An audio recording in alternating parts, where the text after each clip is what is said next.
नेता प्रतिपक्ष जयराम ठाकुर हमारे साथ यहाँ पर मौजूद हैं। सर, सदन में जिस तरह की चीजें देखने को मिली, 15 विधायकों को निष्कासित किया गया, मार्शल्स को बुला के मैन हैंडलिंग यहाँ पर की गई, किस तरह से देखते हैं सर? देखिए, आज से पहले कभी नहीं हुआ ये इस प्रकार से कि बजट पास करने के लिए सस्पेंड करना पड़े विधायकों को।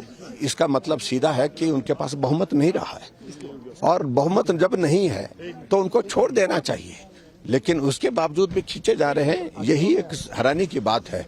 और सस्पेंशन की वजह नहीं बताई गई। सस्पेंशन तो उस सूरत में होती है जब सदन के संचालन में हम बाधा करें। हम सदन के अंदर आराम से बैठे हुए, सदन के संचालन में हम सहयोग देने के लिए थे, लेकिन उसके बावजूद सस्पेंशन कर दिया। बेवजह सस्पेंशन किया, ये बहुत महंगा पड़ेगा। और मैं इस बात को कह रहा हूं, कांग्रेस की सरकार का कोई भविष्य नहीं है, और कांग्रेस की सरकार जाना निश्चित है। इतना सर, तो फिर क्या लगता है, पहले से निर्धारित किया गया था इस राज्य की बहुमत है? बहुमत नहीं है तो इस तरह से किया हमने।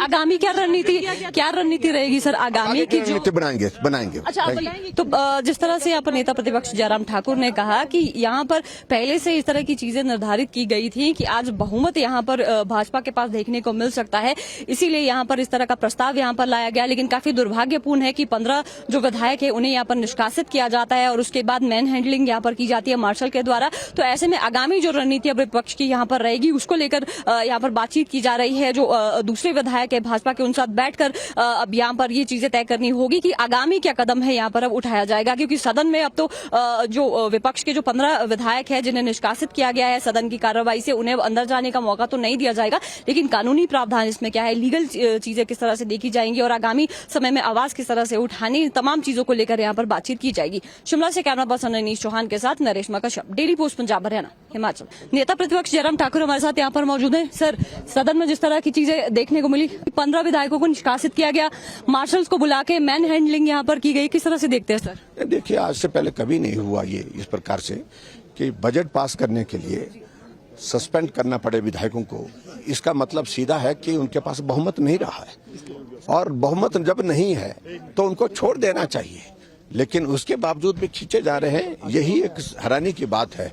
और सस्पेंशन की वजह नहीं बताई गई। सस्पेंशन तो उस सूरत में होती है जब सदन के संचालन में हम बाधा करें। हम सदन के अंदर आराम से बैठे हुए, सदन के संचालन में हम सहयोग देने के लिए थे, लेकिन उसके बावजूद सस्पेंशन कर दिया। बेवजह सस्पेंशन किया, ये बहुत महंगा पड़ेगा।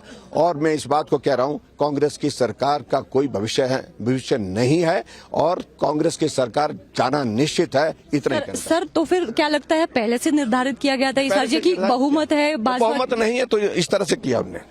आगामी क्या रणनीति रहेगी सर? आगामी की जो बनाएंगे। अच्छा, तो जिस तरह से यहाँ पर नेता प्रतिपक्ष जयराम ठाकुर ने कहा कि यहाँ पर पहले से इस तरह की चीजें निर्धारित की गई थी कि आज बहुमत यहाँ पर भाजपा के पास देखने को मिल सकता है, इसीलिए यहाँ पर इस तरह का प्रस्ताव यहाँ पर लाया गया। लेकिन काफी दुर्भाग्यपूर्ण है कि 15 जो विधायक है उन्हें यहाँ पर निष्कासित किया जाता है, और उसके बाद मैन हैंडलिंग यहाँ पर की जाती है मार्शल के द्वारा। तो ऐसे में आगामी जो रणनीति विपक्ष की यहाँ पर रहेगी, उसको लेकर यहाँ पर बातचीत की जा रही है। जो दूसरे विधायक है भाजपा के, उन साथ बैठकर अब यहाँ पर ये चीजें तय करनी होगी कि आगामी क्या कदम है यहाँ पर अब उठाया जाएगा, क्योंकि सदन में अब तो जो विपक्ष के जो 15 विधायक है जिन्हें निष्कासित किया गया है सदन की कार्रवाई से, उन्हें अंदर जाने का मौका तो नहीं दिया जाएगा। लेकिन कानूनी प्रावधान इसमें क्या है, लीगल चीजें किस तरह से देखी जाएंगी, और आगामी समय में आवाज किस तरह से उठानी, तमाम चीजों को लेकर यहाँ पर बातचीत की जाएगी। शिमला से कैमरा पर्सन अनीश चौहान के साथ नरेश कश्यप, डेली पोस्ट पंजाब हरियाणा हिमाचल।